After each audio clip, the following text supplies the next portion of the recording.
Perumahan itu adalah mozaik paling utama pembentuk kota, dan karena itu isu perumahan tidak bisa dilepaskan dengan perkotaan gitu kan. Nah, jadi kalau pertanyaannya apakah bisa diduplikasi, saya kira bisa. Dan tantangan terbesar dari Jakarta bukan cuma mengukuhkannya sebagai program yang terbukti bisa dijalankan, tetapi bagaimana membuat ini menjadi sustainable, berkelanjutan, dan bisa dimodifikasi, bisa diduplikasi, bukan hanya bagi pemimpin Jakarta hari ini dan nanti, tapi juga daerah-daerah yang lain.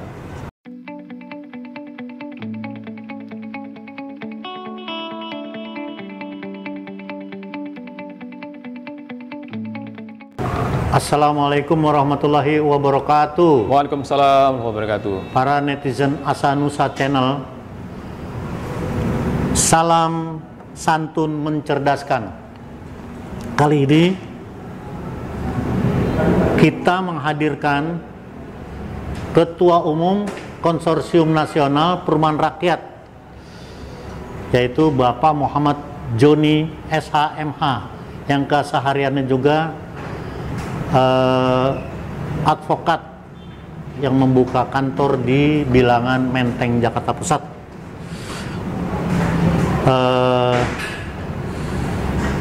Kita langsung saja, tema yang kita akan bahas kali ini adalah problematika perumahan rakyat di daerah-daerah terkait dengan aturan-aturan yang ada, serta apa kendala-kendala yang dihadapi sementara perumahan-perumahan rakyat ini sepertinya terkendala di banyak daerah.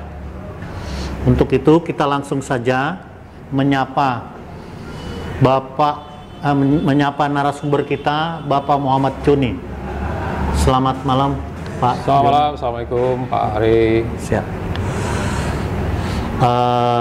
Langsung saja, kira-kira menurut Pak Joni ini kendala apa? Apakah kendala dari peraturan kah?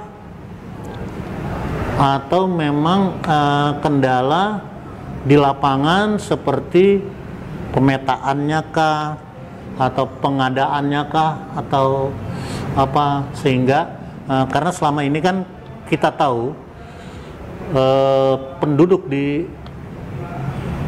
Indonesia khususnya di daerah-daerah pada umumnya adalah selalu bertambah. Sementara penyediaan lahan untuk perumahan ini relatif minim. Kira-kira ada persoalan apa yang bisa Bapak petakan? Silakan. Ya, begini, saya tidak mau masuk ke soal teknis, ya. Sontak mendadak bicara soal teknis dan problematika. Pertama tentu saya ingin mendudukkan lebih dahulu ya. Di mana sih perumahan rakyat di dalam konteks kita berbangsa dan bernegara. Dan ketika pertanyaan itu diajukan, maka rujukan pertamanya adalah bagaimana perumahan rakyat tentunya di dalam konstitusi kita.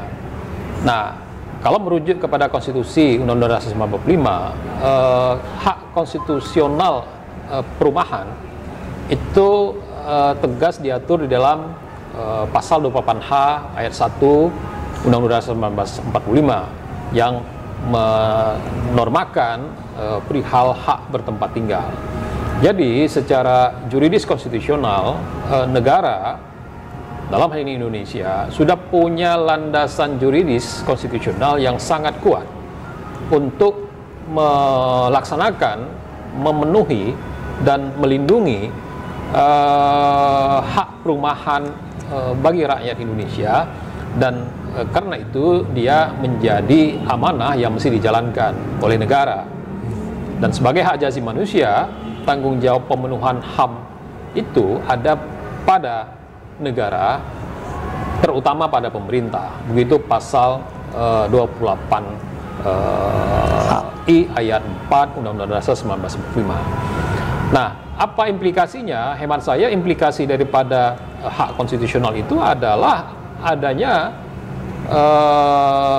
tanggung jawab konstitusional untuk bukan cuma penyediaan tapi penyelenggaraan perumahan rakyat, mulai daripada pengaturan, pengelolaan, penyediaan anggaran, sampai kepada bagaimana kepenghunian. Dan itu dimaksudkan bukan hanya untuk membangun fisik rumah, lantai, dinding dan atap saja, tetapi membangun lingkungan yang sehat, membangun warga yang bahagia. Dan karena itulah maka hak atas bertempat tinggal ini yang kita sebut sebagai hak perumahan itu adalah untuk membangun keluarga yang sejahtera. Dan karena itu analog dengan konstitusi kita yang meletakkannya sebagai hak atas kesejahteraan lahir dan batin.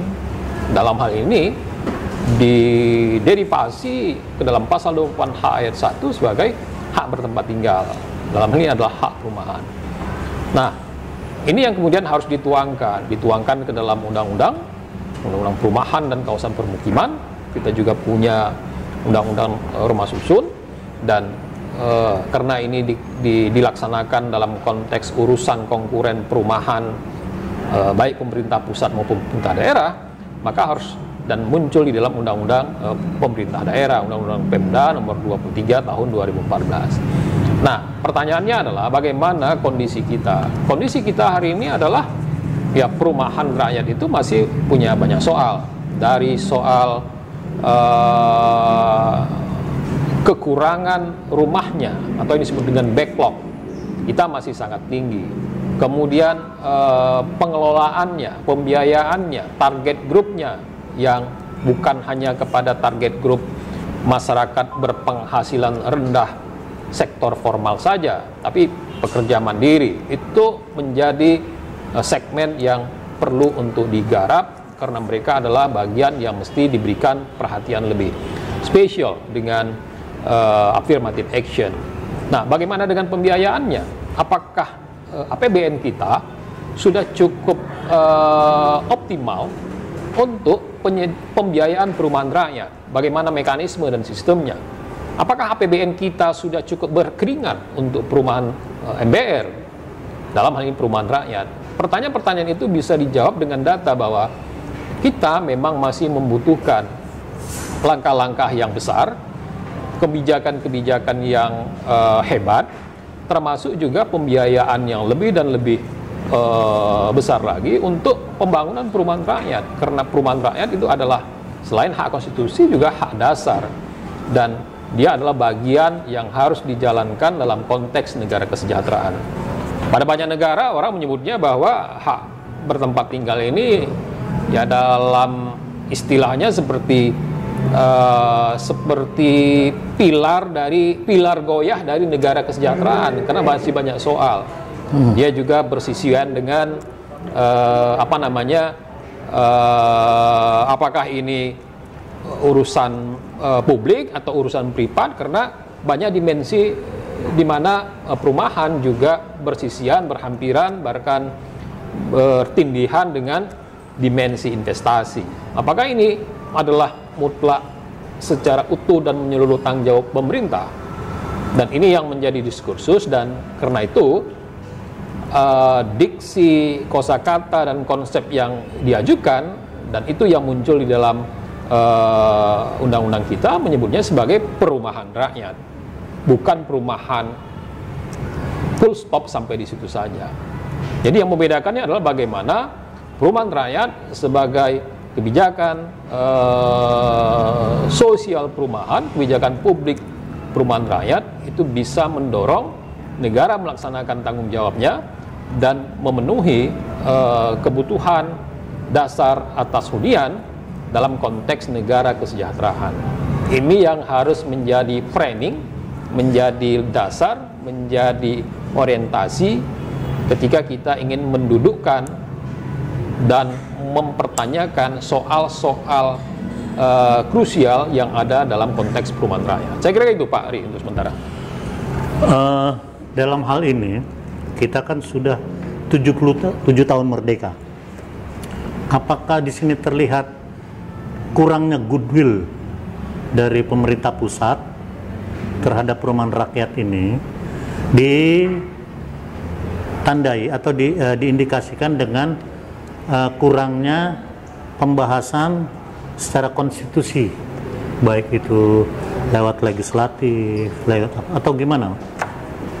Ya, perumahan rakyat ini kan menjadi bagian yang penting, bahkan amat penting. Selain dia adalah hak dasar, dia adalah hak konstitusi. Dan karena itu, hemat saya, bahwa perumahan rakyat ini tidak boleh diletakkan sebagai urusan tambahan belaka dalam konteks kesejahteraan rakyat.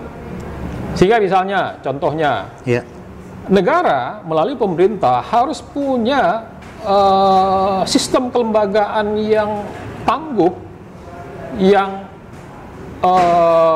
optimal, dan tupoksi portofolio yang sangat kuat dan lebar untuk mengatasi segala dimensi penyelenggaraan kesejahteraan perumahan rakyat. Nah, oleh karena itu saya sebelumnya kita melihat perkembangannya selama ini, lembaga pemerintahan kita dalam mengurusi pemerintahan rakyat itu selalu dalam keadaan yang unstable. Suatu ketika dibubarkan, diberdirikan lagi, digabungkan dengan kementerian yang lain, kemudian bermetamorfosa akhirnya menjadi kondisi di mana perumahan rakyat itu tidak lagi menjadi urusan konkuren yang nyata di dalam urusan konkuren pemerintah pusat, pemerintah provinsi dan kabupaten kota. Karena adanya berbagai hambatan juridis, termasuk Undang-Undang Nomor 23 Tahun 2014 tentang pemerintah daerah yang semula menormakan urusan konkuren perumahan dan permukiman sebagai urusan pemerintah dan pemerintah provinsi dan pemerintah kabupaten kota. Tetapi dengan lampiran huruf D itu menjadi hilang, hanya menjadi urusan pemerintah pusat, tidak lagi atau dinihilkan, tidak lagi menjadi urusan pemerintah provinsi dan kabupaten kota. Jadi ada banyak soal dan ijtihad saya, postulat saya adalah solusinya adalah dengan merekonstruksi kelembagaannya. Jadi kelembagaan perumahan rakyat, portofolio perumahan rakyat, dalam hal ini kementerian yang membidangi urusan perumahan rakyat itu harus dinaikkan dan dilebarkan, dan dia harus distabilkan, tidak lagi digabung ke sana dan kemari. Kemudian pernah sejarah di mana dia tidak ditiadakan, dan hemat saya ini harus dilakukan langkah membuat stabilnya dan kokohnya serta melebar luasnya, memasuki semua dimensi dalam portofolio perumahan rakyat. Itu yang menjadi tantangan kita ke depan dalam rangka berbangsa dan bernegara. Kira-kira itu Pak Ri. Sekarang ini kan posisi perumahan rakyat itu digabung dengan Kementerian Pekerjaan Umum. Ya. Kementerian PUPR namanya. Kementerian Pekerjaan Umum dan Perumahan Rakyat.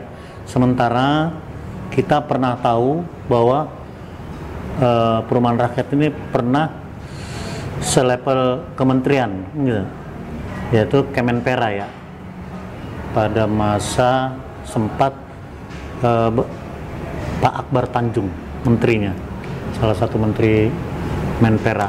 Nah, dengan kondisi sekarang ini, kira-kira untuk mengembalikan atau memposisikan rekonstruksi perumahan rakyat itu sebagai konkuren atau bagian penting dari hak dasar warga negara, itu apakah perlu dibuatkan semacam aturan baru atau diperkuat undang-undang yang ada,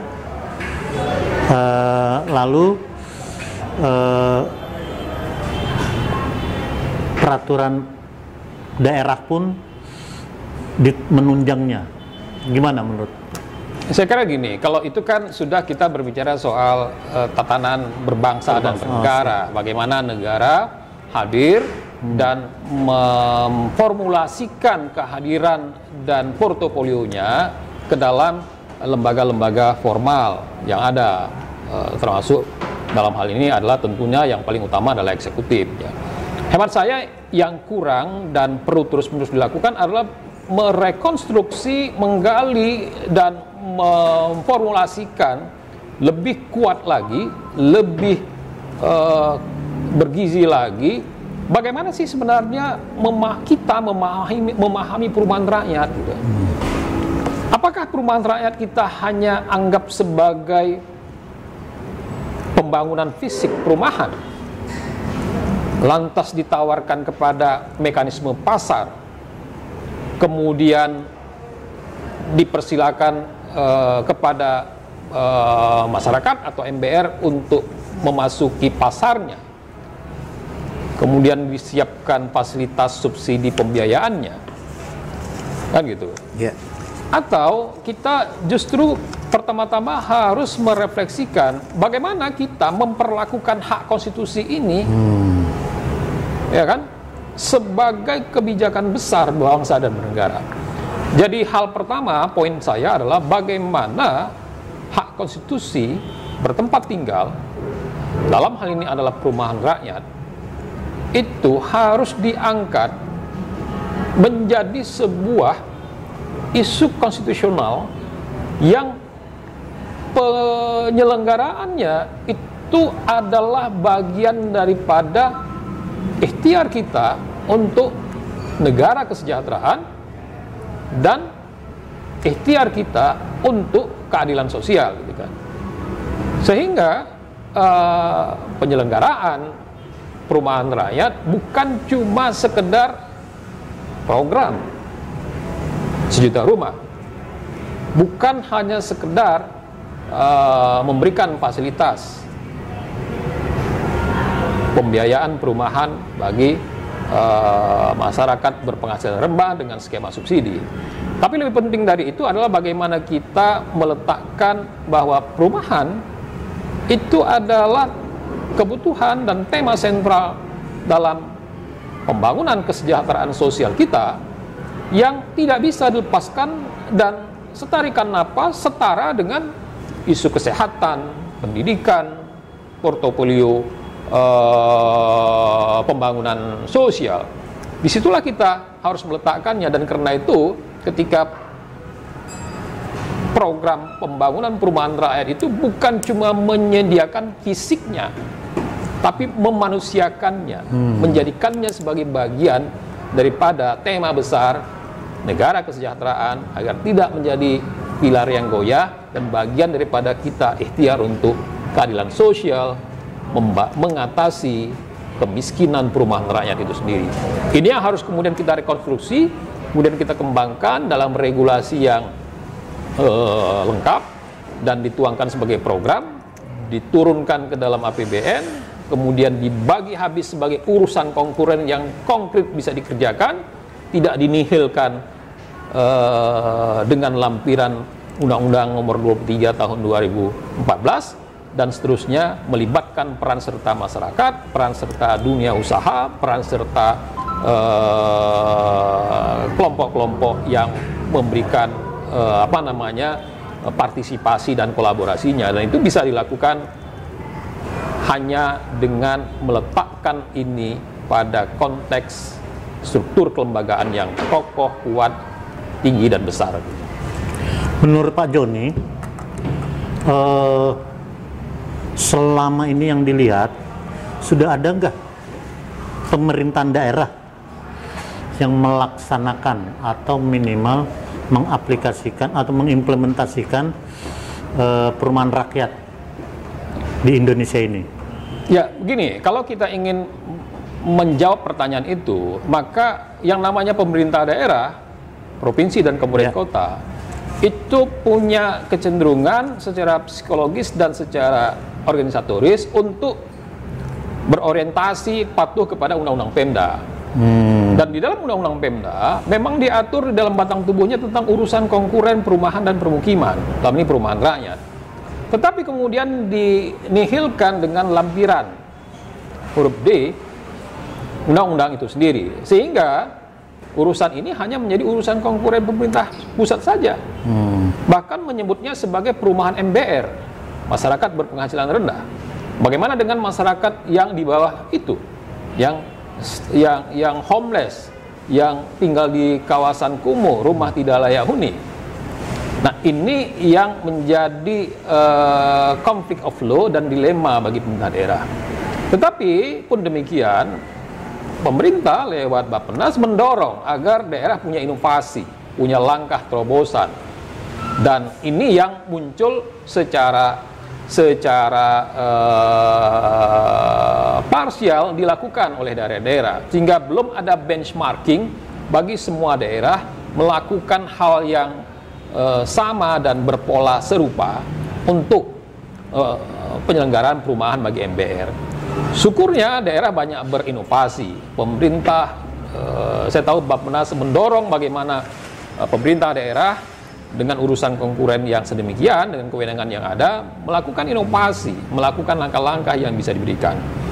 Saya tertarik melihat Jakarta. Jakarta ternyata punya inovasi yang sangat baik dengan jurus cek habitatnya yang bukan hanya dalam rangka untuk memenuhi kebutuhan perumahan bagi MBR, tetapi juga membangun tanpa menggusur, kemudian menyediakan fasilitas yang bukan hanya sekedar menyediakan hunian, tapi juga menyiapkan bagaimana mereka tumbuh utuh sebagai sebuah keluarga, sebagai sebuah entitas yang berurusan dengan pertumbuhan dan pendapatan ekonomi keluarganya. Itu yang kemudian saya lihat, misal kata, adalah kampung susun, produktif, tumbuh, ex Bukit Duri. Saya kemarin melihat kampung susun Bahari Aquarium, dan banyak lagi kampung susun Kunir misalnya. Ini kan terobosan, dan ya dari nama, istilah ataupun nomenklaturnya sendiri, kampung susun itu tidak dikenal. Tetapi dengan inovasi itu bisa dilakukan. Sebenarnya ini bisa dioptimalkan dengan memasukkan pengaturan dan dimensi intervensi tentang penghunian. Jadi yang namanya perumahan, baik itu vertikal maupun landed, bukan cuma pembangunan dan pengelolaan, tetapi di sana ada penghunian. Karena yang menghuni itu bukan burung, tapi manusia. Yang punya keluarga, yang punya rasa, yang punya keinginan untuk guyup dengan lingkungan sosial maupun lingkungan spasialnya. Dan karena itu penghunian menjadi tema penting, dan itu sebenarnya yang dapat saya tarik benang merahnya, bahwa kampung susun itu kuat sekali dalam mendefinisikan bagaimana kepenghunian yang guyup bukan hanya sekedar menyediakan ruang hunian, tempat untuk menetap, tapi di situ menawarkan keguyuban, menawarkan sosial interaksi yang sangat menyamankan, dan tentu di balik itu membangun bukan menyisihkan, membangun bukan meniadakan, membangun bukan menggusur, apalagi dengan cara yang paksa. Saya kira begitu. Nah, untuk tadi saya tertarik dengan pengoptimalan atau optimalisasi. Nah, ini kan semacam, walaupun sementara ini brand Mars dari DKI Jakarta ya. Nah, apakah bisa dioptimalisasi kepada daerah-daerah lain, atau paling tidak pemerintah pusat memberi semacam motivasi ini loh Jakarta kok bisa. Nah, ya, memang selain Jakarta punya sumber daya, kemudian juga punya kepemimpinan yang sangat inovatif dan saya nilai sangat baik. Makanya salah satu poin untuk menilai pemimpin saya kira adalah bukan cuma etikabilitas, intelektualitas dan elektabilitasnya, tapi yang terpenting hemat saya adalah dua hal lagi, yaitu prestasibilitas dan kredibilitasnya. Jadi kalau seorang pemimpin punya prestasi tetapi tidak dipercaya dan tidak diyakini punya trust, maka prestasi tanpa kepercayaan sama dengan nihil, gitu kan. Nah, hemat saya Jakarta di bawah kepemimpinan Pak Anies itu cukup berhasil membuat terobosan, membangun tanpa menggusur, pembangunan yang guyup, menerobos kebuntuan-kebuntuan, muncul sebagai Jack Habitat, baik itu sebagai kampung susun, baik itu sebagai rusunawa, rusunami, baik itu sebagai DP 0 rupiah, baik itu sebagai penataan kawasan kumuh dengan jurus community action plan. Saya kira itu adalah terobosan-terobosan yang bisa menjangkaukan masyarakat kepada hunian dan tentu membuat aksesnya kepada kota menjadi sedemikian terbuka. Jadi hunian dan perkotaan itu adalah kalau pakar Pak Cuk menyebutnya bahwa pembangun perumahan itu adalah mozaik paling utama pembentuk kota, dan karena itu isu perumahan tidak bisa dilepaskan dengan perkotaan, gitu kan. Nah, jadi kalau pertanyaannya apakah bisa diduplikasi, saya kira bisa. Dan tantangan terbesar dari Jakarta bukan cuma mengukuhkannya sebagai program yang terbukti bisa dijalankan, tetapi bagaimana membuat ini menjadi sustainable, berkelanjutan, dan bisa dimodifikasi, bisa diduplikasi, bukan hanya bagi pemimpin Jakarta hari ini dan nanti, tapi juga daerah-daerah yang lain. Jadi saya kira belajar dari Jakarta bisa menjadi model, bisa menjadi mitra, dan tentu saja bisa menjadi bagian daripada merumahkan, memberikan hak perumahan bukan saja bagi Jakarta tapi juga bagi Indonesia. Saya kira Indonesia punya kesempatan untuk memodifikasi, duplikasi, dan memitrakan Jack Habitat menjadi Jack Transform dan Jack Habitat menjadi Indonesia Habitat, sehingga perumahan dan permukiman dalam perkotaan bisa menjadi jurus-jurus efektif untuk mengatasi kemiskinan perumahan rakyat. Dan saya yakin itu bisa dilakukan dengan pemimpin kita yang tangguh, pemimpin kita yang prestasinya sangat hebat dan dipercaya oleh rakyat akan kemampuannya. Dan saya kira tantangan terbesar kita adalah bagaimana memerdekakan rakyat Indonesia dari kemiskinan perumahan rakyat. Dan kita punya talenta dan jiwa pejuang untuk melaksanakan hak konstitusi perumahan rakyat itu. Saya kira itu. Demikianlah pemirsa Asanusa Channel dan Kornas Pera. Pencerahan-pencerahan yang diberikan Ketua Umum Kornas Pera yang kali ini sebagai narasumbernya sangat-sangat mencerahkan bagaimana terobosan-terobosan yang bisa dilakukan untuk daerah-daerah dalam menuntaskan persoalan perumahan rakyat yang sekarang diistilahkan dengan MBR, masyarakat berpenghasilan rendah. Ya, istilah ininya adalah pilar yang goyah, gitu ya, Mas.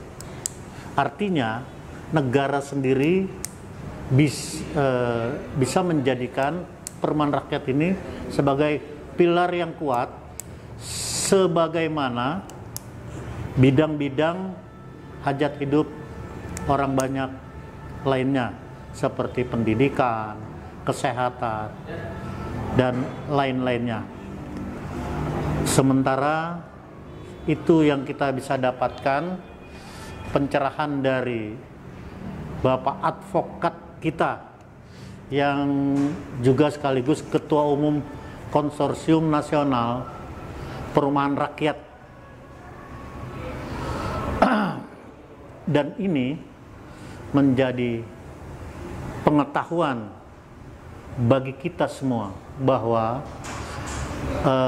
tidak ada persoalan yang tidak bisa diselesaikan. Demikian kita akhiri saja pertemuan ini, dan insya Allah dalam lain kesempatan dalam waktu yang lebih panjang kita akan bincang-bincang kembali dengan Bapak Muhammad Joni SH.MH. Demikian Pak Joni. Terima kasih. Terima kasih Pak Ari. Mudah-mudahan sukses lah itu. Amin, amin. Insya Allah mudah-mudahan kita saling mendoakan sukses. Sekali lagi, salam santun dan mencerdaskan dari Asanusa Channel dan Kornas Pera. Saya host Asanusa Channel, Ray Rais, mundur diri untuk kita ketemu dalam waktu dan tempat yang lain. Terima kasih. Assalamualaikum warahmatullahi wabarakatuh. Waalaikumsalam. Terima kasih Pak.